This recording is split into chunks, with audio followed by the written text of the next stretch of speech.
Okay, 5:02 p.m. That gives me another 6 hours and 57 minutes to wrap this up before the end of the day. Totally doable. As long as I skip dinner, absolutely nothing else goes wrong, and I don't OD on caffeine. All right, here we go. Who's sending me an article right now? What is this? Quiet quitting. Millennials ruin workforce again by rejecting unrealistic workloads and ending their workdays at 5 p.m.? Wait, what? We can stop at 5 p.m.? That's a thing? Cool.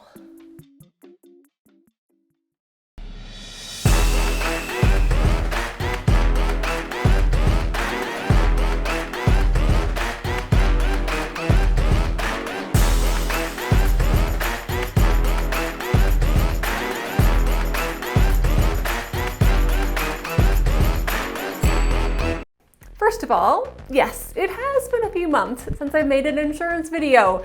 I cannot tell you how pumped I am to be back covering industry stuff with you all, kicking off my new series, InsureTube. Without further ado, let's jump into your Insure News Stories of the Week.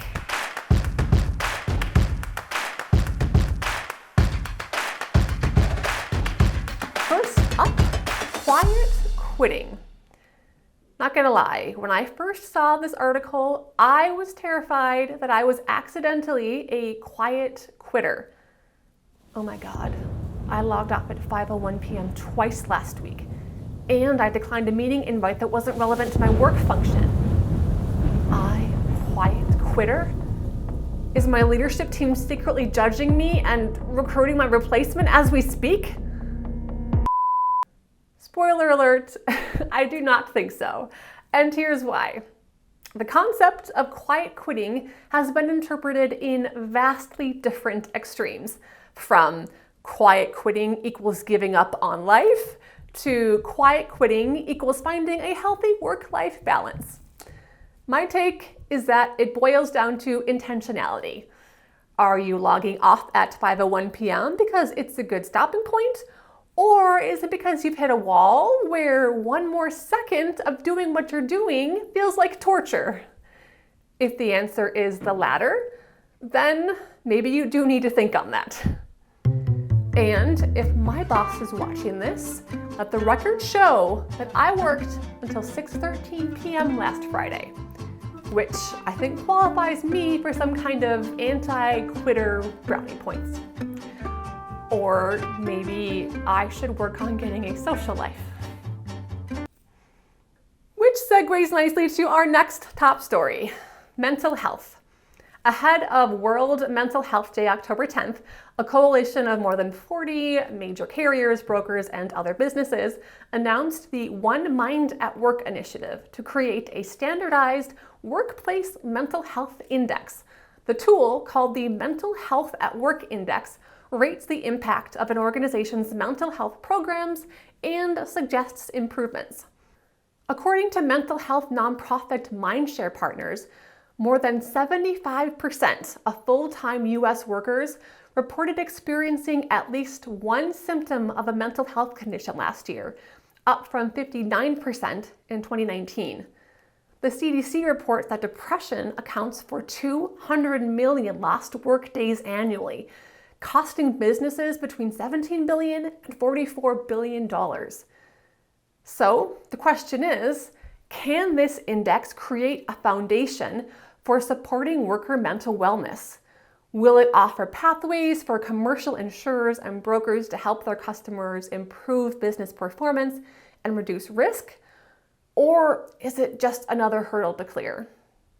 And more importantly, will it track the leading indicators of quiet quitting? Perhaps the company-wide alarm system activated when an employee logs off before 5:30?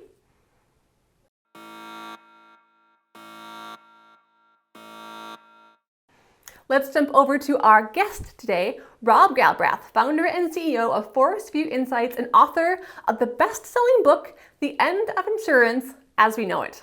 Welcome, Rob. Great to be with you, Amber, and congratulations on the launch. Thank you so much, and thrilled to have you on as our inaugural guest. First step is Say What, where we share a quote from someone else in the industry and get your reaction. Today's quote comes from Shafi Ben-Hada of Coverager, and the quote is, "Alternative distribution is the most important movement happening on an individual scale in insurance right now." So, how would you define alternative distribution? And do you agree with the sentiment that it is the most important movement in insurance right now? That has definitely been the rage this year. I just came back from InsurTech Connect in Las Vegas, where it was definitely highlighted by folks like Adrian Jones and others kind of talking about distribution trends. I think that's been a consistent theme at all of the industry events that I've been to this year. And I do think it's an area that's just super relevant, super engaging. It also tends to both help incumbents, right, that are looking to grow revenue, and it's easier to put investments in areas where you see top line growth, as well as there's been so many MGAs that have been backed by reinsurers that are really serving specialty and niche markets. There's been a whole development of agent broker tech that I think has been exciting. The first wave of InsurTech was kind of, oh, we're going to get rid of all the the folks in the middle, and then we recognized, I think, and got to a maturity part to say, hey, insurance is really complicated. It's not just a simple purchase decision, and consumers want that assistance and want that help, and agents and brokers are not just middlemen, middle women, but they actually add a lot of value. I love how the conversation, to your point, shifted from replacing brokers, agents, middle people was the kind of the designation at the time, to not saying, if this, then that, but both. And what are your thoughts on behemoths like Amazon and Apple showing up on the new faces of insurance distribution? Is that a positive, neutral, or negative for incumbent players? So they're slowly kind of encroaching into this territory. They certainly have not wanted to be kind of a full-on carrier and take on all of that. And I think that makes sense. But over time, as they get more familiarity and more comfort with insurance, I definitely think they're going to play more in this space. And quite frankly, they sit at the very top of the funnel, right, for customers. So they know what customers are looking for. They know about their households. They know about their businesses, even more so than an agent broker and certainly carriers do. And so because they're positioned themselves at the top of the funnel, I do think that there's a big range of possibilities for them going forward in the insurance space. So I would be concerned about that if I was either on the agent broker side or on the carrier side. Makes perfect sense. Shifting landscape for sure, with exciting things to come. And that brings us to our last segment, Who's Your Goat, where you get the chance to share a bit about a leader in the industry who inspired you or in some way shaped your career. So who is your greatest of all time, Rob? It's Cindy Barraway. So Cindy is the executive director of the risk management program at University of Colorado, Denver. She's a past president of the CPCU Society. She's been in the industry for many years. I won't mention how many because I'm sure she doesn't want that out there, but a long time she's been in the industry. I know she's previously served as a city council perman. She's just a connector. She's a people person. Throughout my career, she's given me kind of advice at key moments of my career, and somebody that I've always looked up to, and just somebody that's been a mentor to me and many, many others in the industry.